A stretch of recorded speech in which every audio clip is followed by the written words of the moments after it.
Yes, my dear students and my followers, Assalamu alaikum. Again, today I am going to initiate and starting over a new topic of the current political situations and affairs of Pakistan. These different political affairs and its starting is very nice because the origins of Pakistan lie entangled in prejudices.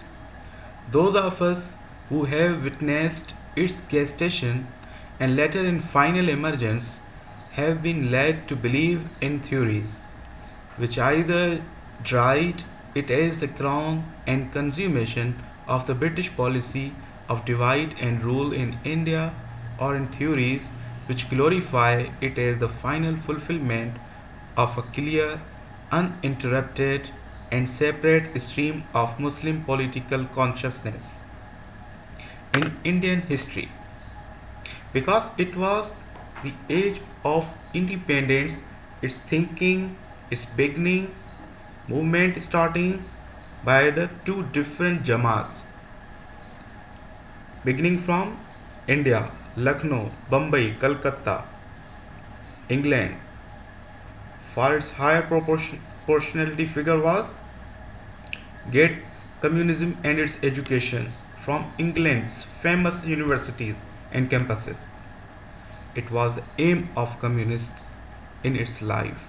How we have to win our independence fight in future for the different cultural its adoption, Hindus and Muslims. It was the aim of a slogan. Its name was a communism. It was the beginning of communism. 1848, 1849, 1850, 1851. It is a beginning period of communism in India. Indian Lok Sabha, Indian National Congress, Indian National Shia Congress, Indian National Muslim Al Hadith Congress, Indian National Communist Parties. These 4 to 5 communist parties play a vital role in Indian National Congress to winning for the fundamental rights of Hindustan, like Shivaji, Guru Nanak Ji, Ramak Leela, J. Anand, Bhasha Ji, and Pritam Gautam, and Kavita Ji, Abul Kalam Azad, and there are more than 80 communists of India play a vital role for the winning of this political platform. Its name was Communism, Communist Party of India, Indian National Congress. Okay, one thing is that. Second, an objective study of the origins of Pakistan and a willingness to face facts will reveal that many of the weaknesses and tensions that Pakistan has been encountering recently existed in their embryonic form during the period of Pakistan's gestation. Similarly, a dispassionate analysis of the factors which helped the formation of Pakistan should dispel a good deal of mutual misunderstanding and ill will that still exists in the minds of Indians and Pakistanis. Pakistan, like any other state, is a product of both negative and positive forces. It would be unfair. It would be unfair to attribute its establishment entirely to Hindu communism, Muslim separatism, sometimes bordering on hostility towards Hindus, was perhaps even a more important cause, thus a readiness to each other's shortcomings or to contribute to a better relationship and understanding between India and Pakistan.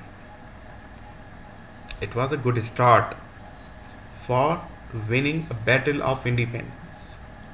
Mahatma Gandhi, while speaking in the second session of the Round Table Conference in London in 1931 said that the quarrel between Hindus and Muslims was coeval with the British advent in India. The record of history is that the conflict between Hindus and Muslims had started long before the British arrival in India.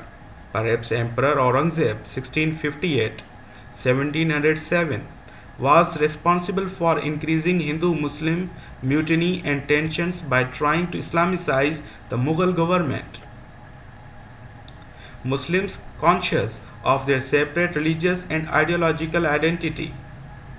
But the fact remains that under Aurangzeb, Maratha Sikh leaders raised their banners and protest slogans of revolt precisely because in trying to organize his government on Islamic lines and agendas, Aurangzeb watching against their interests.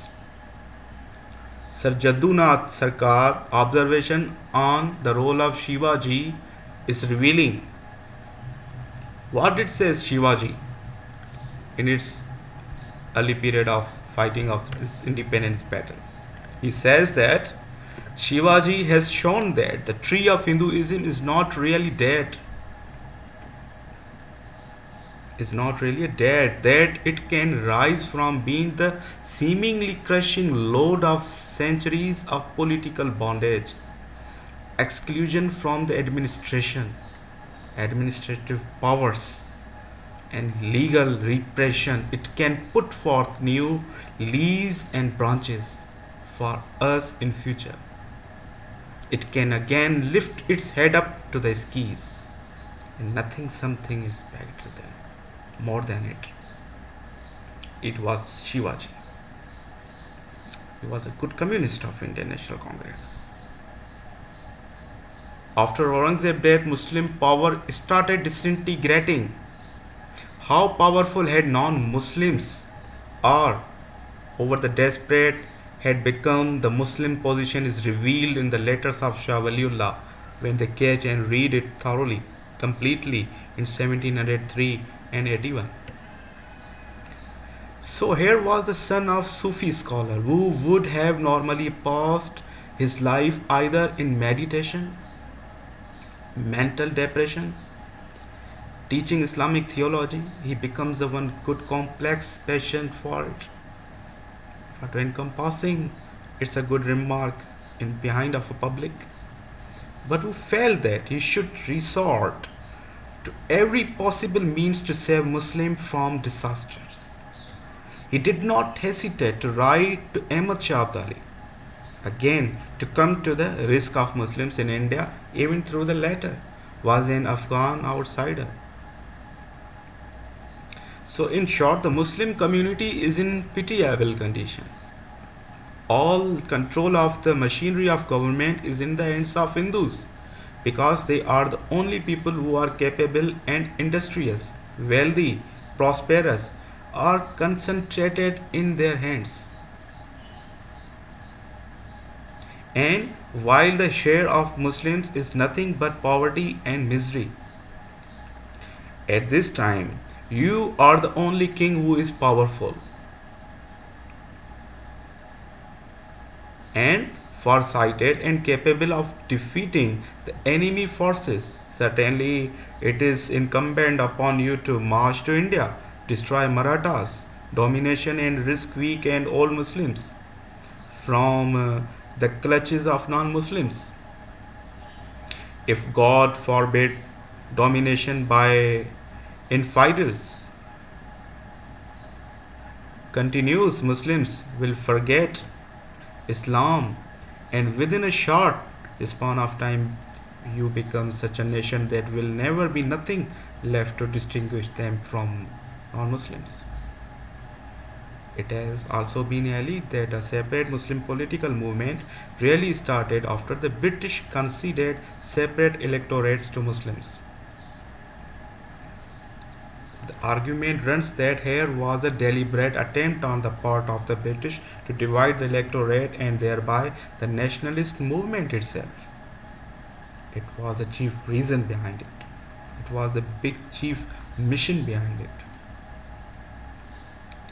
The point which merits an examination is whether separate electorates were mainly responsible for creating differences between Hindus and Muslims, or whether the granting of separate electorates recognized and cultural and religious differences that already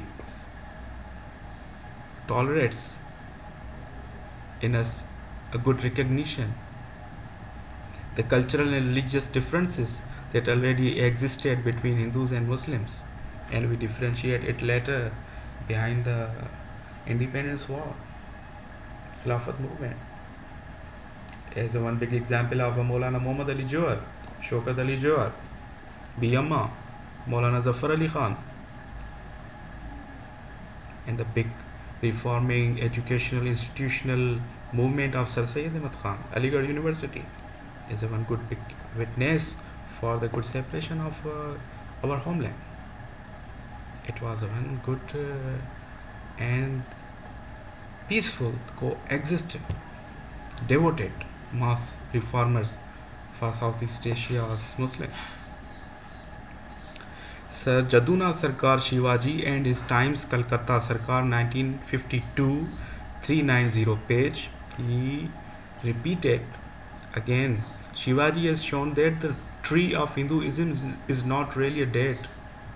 We are also humans, he says in its diary, that it can rise from being the seemingly crushing load of centuries of political bondage, exclusion from the administration, and legal repression. It can put forth new leaves and branches. It can again lift its head up to the skies. For what? For the independence of Hindustan. It was also its aim for to carry out and to complete the mission of independence and separate homeland from Muslims as a big request and requirement according to its cultural and normative order by the Muslims of Southeast Asia. Thank you.